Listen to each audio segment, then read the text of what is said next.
Europe 1 Soir Week-end.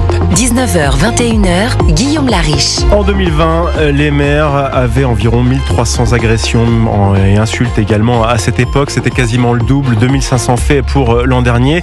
Sachez que début juillet, l'Association des maires de France et France Victimes reconduisait leur partenariat national et ce pour 3 années. Parmi les solutions proposées, une ligne d'écoute dédiée aux maires et à leurs proches car les familles des édiles sont aussi visées. Alexandre Malafaille, Vincent Roy, il y a aussi la plateforme Mémovie qui est destinée à sauvegarder les preuves d'agression ou de menaces qui peuvent ensuite être reconnues devant un tribunal. Les maires ont besoin d'être soutenus et entendus. Souvent on entend dire par justement les édiles de province, surtout en milieu rural, qu'ils sont seuls à la charge, seuls à la tâche et vraiment abandonnés de tous. D'abord, on l'a compris, on va utiliser une expression qui est devenue courante pour décrire la réalité de ces édiles. Ils sont à portée de baffe. Bon, et comme la violence va grandissante dans ce pays, effectivement, et on a vu les derniers faits. Un maire qui est frappé à coups de couteau, vous l'avez vu. Bon, donc. Évidemment qu'il faut faire quelque chose. La situation ne peut pas. Alors, faites référence à l'agression du maire de Villeneuve-de-Marne en Isère le 6 août dernier. Absolument. Et donc on ne peut pas ne rien faire. Donc voilà. Pour l'instant, ce sont des mesurettes, c'est un pis-aller. Voilà, mais on peut pas les laisser. Et effectivement, ils se sentent très seuls. Oui, mais on est sur l'accompagnement d'après, mais pas d'avant. Oui, mais c'est tout le problème. Pour ça, écoutez, on l'a dit à l'instant à propos de la politique. Pour ça, il faudrait faire des textes. Il faudrait imaginer des textes, il faudrait que tout le monde se mette d'accord. Or, la 5e sans majorité, la 5e n'est plus efficiente. Qu'est-ce que vous voulez que je vous dise ? Donc, on peut pas. Pareil, on pourrait imaginer sur l'agression d'un maire, l'agression d'un édile, on pourrait imaginer, je ne sais rien, mais il y a des solutions, des peines planchées pour dissuader ceux qui. Pour l'instant, on en est juste avec des référents départementaux mobilisés pour un accompagnement psychologique, juridique, même sans dépôt de plainte. C'est bien, mais ça fait pas le boulot. Non, mais évidemment, c'est pourquoi je vous disais, on ne peut pas ne rien faire. Donc, on fait des choses, mais c'est à la marge. C'est pas ce qui va régler le problème aujourd'hui. D'autant que le problème est de fond.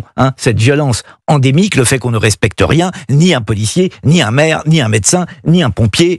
Là, il y a des problèmes de fond. Il faut, en réalité, ce qu'il faut, c'est changer les mentalités. Mais ça, c'est un travail absolument considérable. On est arrivé à ce point-là dans ce pays. Attendez, il y a des gros problèmes. Quand je dis changer les mentalités, c'est-à-dire faire en sorte que on redevienne ce que nous fûmes, c'est-à-dire des gens respectueux des institutions. Ça veut dire qu'il faut qu'on retrouve la possibilité de faire nation et que tous signent le contrat social. Je ne sais pas si vous voyez ce que je viens d'énumérer là, mais ça fait quand même ça fait quand même une sacrée liste.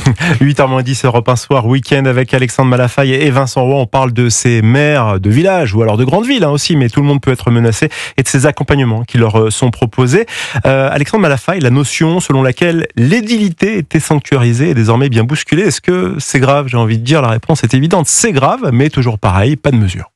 C'est d'autant plus grave qu'en fait, dans le système de gouvernance que nous avons mis en place depuis maintenant longtemps, le maillon municipal est un maillon essentiel, en particulier dans les villes qui sont petites ou moyennes, parce qu'on a un contact direct avec son élu. Sur les 36 000 communes, vous avez au moins 35 000 dans lesquelles tout le monde connaît son maire. À Paris, c'est un peu différent, on va connaître son maire d'arrondissement, et encore, on va le voir passer sur un marché. Dans les villes intermédiaires... Les enfants sont dans le même collège ou le lycée que les autres familles. Exactement. Et ce maillage-là et ce lien-là, il est absolument essentiel, au-delà de la conduite des projets politiques avec lesquels on est d'accord, pas d'accord, mais il y a cet accès, et il y a cette espèce de capacité de nos élus locaux, finalement, à faire un peu cette espèce de lien et de garantie que le système tient, il repose sur une incarnation, sur des relais, sur des gens qui sont quand même à l'écoute. Et en effet, les maires locaux sont à l'écoute. Ils assurent un rôle absolument considérable, sachant que on parle toujours des maires, il y en a 36 000, mais il faut voir qu'autour de chacun, il y a une petite armée de conseillers, d'adjoints qui sont aussi très importants, qui font vivre la vie municipale, et ça joue un rôle absolument essentiel. Et ça, si on le lâche, et ce qui est en train de se passer, parce qu'en fait, on n'est pas capable d'apporter les bonnes réponses, oui, c'est très grave, parce que on le voit dans l'intention de se représenter, je crois que le chiffre, c'est de 60% aujourd'hui des maires où ont pris une décision de ne pas y aller, ou se pose encore la question d'y retourner. Donc 60% sur 35 500 maires, ça raconte quelque chose de très préoccupant. Après, on voit en effet que la violence qui s'est installée dans la société, le manque de mots, parfois pour régler ces conflits, et puis tout d'un coup, le fait qu'on franchit des lignes qu'on ne franchissait pas, parce que les conflits entre le maire par rapport à un permis de construire, construire. Il y en a toujours eu. Il y en a toujours eu. Sauf qu'avant, on les réglait pas nécessairement. Enfin, depuis un certain nombre d'années, on les réglait plus par la violence. Je parle pas du Moyen Âge ou des années 1800. On les réglait plus par ça. Et puis là, tout d'un coup, on revient sur ces mouvements de violence. Oui, c'est très préoccupant. Alors, on peut toujours créer des référents, etc.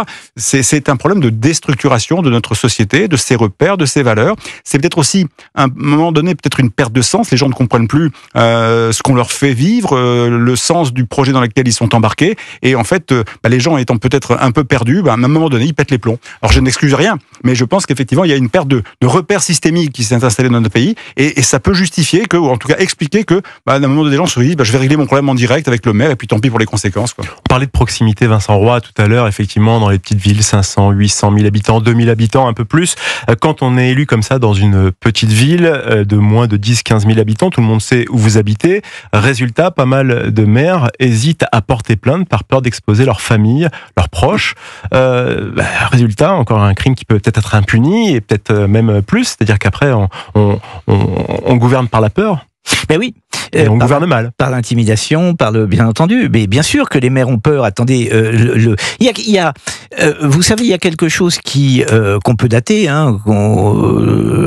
La société française n'a pas toujours été aussi violente qu'elle l'est aujourd'hui. Je parle du 20e et du 21e siècle. Il est évident que cette violence endémique, le fait qu'on n'arrive plus à dialoguer et qu'on n'en passe plus par les mots, mais qu'on en passe par les coups, c'est une chose assez nouvelle qui a surgi il y a une dizaine d'années et ça va progressant, hélas. Bon, ça, il va falloir le soigner. Vous voyez bien que nous vivons tout de même dans une société devenue malade de violence. Il faut donc la soigner. Alors comment la soigner ? C'est toute la question qu'on peut se poser, mais on ne peut pas la laisser en l'état. C'est pour ça qu'on fait pour l'instant, ce que j'appelle des mesurettes pour les édiles, mais je pense qu'on va prendre le problème à bras-le-corps, mais ce qui est vrai pour les édiles est vrai pour beaucoup de catégories de Français représentant d'une certaine manière la République, qu'il s'agisse des pompiers, des policiers, des gendarmes. Songez qu'aujourd'hui, on en est quand même à attaquer des gendarmes au mortier d'artifice. C'est quand même neuf. Il n'y avait pas ça il y a 30 ans. Il y a 30 ans, on n'attaquait pas les gendarmes au mortier d'artifice. Donc, les édiles à portée de baffe sont effectivement en première ligne. Il va falloir effectivement soigner cette société devenue malade. Vincent Roy parle de malade de violence. Moi, j'aimerais mettre l'accent sur le fait qu'on n'arrive plus à gérer les frustrations. C'est-à-dire qu'on doit avoir tout de suite. J'arrive, par exemple, aux urgences. Je veux tout de suite mon médecin. Oui. Et donc là, je vais voir mon maire. J'ai un problème en crèche. Il veut pas le comprendre. Je le prends contre moi. Je m'énerve tout de suite. Bon, après, on a des gars comme le permis de construire. Ça dure sur plusieurs années. Oui. Bref, c'est la juridiction comme ça au niveau des quartiers et des villes. C'est le droit public. Mais effectivement, gérer cette frustration qu'on arrivait peut-être à faire avant, maintenant, comme on a dans l'immédiateté, ça incite les gens à vouloir aller peut-être pas réfléchir et plus faire preuve de nuance, Alexandre. Oui, et puis vous avez après, je pense, un problème de comportement de la classe politique qui va encourager cela. Je m'explique. Déjà, quand vous avez un parti politique, ça s'appelle la France insoumise, qui vise quand même de gagner la présidentielle, en étant quand même par principe insoumis au système. Ça en dit très long sur l'instinct politique qui est derrière, qui est à la manœuvre. Et vous avez aujourd'hui, sur toutes ces questions qui sont liées au rapport à l'autorité, au respect de l'État, au respect des élus, au respect des gendarmes, au respect des pompiers, au respect des uns et des autres, vous n'avez absolument pas de front uni de la classe politique capable de dire ça, ceci est inacceptable. Et tant que vous n'aurez pas ce front uni, vous aurez toujours à un moment donné des gens qui se sentiront d'une certaine façon légitimes pour régler par la violence, la brutalité, le verbe haut, le verbe violent, leurs problèmes, parce que quelque part, le système politique ne leur dit pas ça, c'est mal. Oui, et en passer par dans les théories de l'extrême-gauche, la violence existe.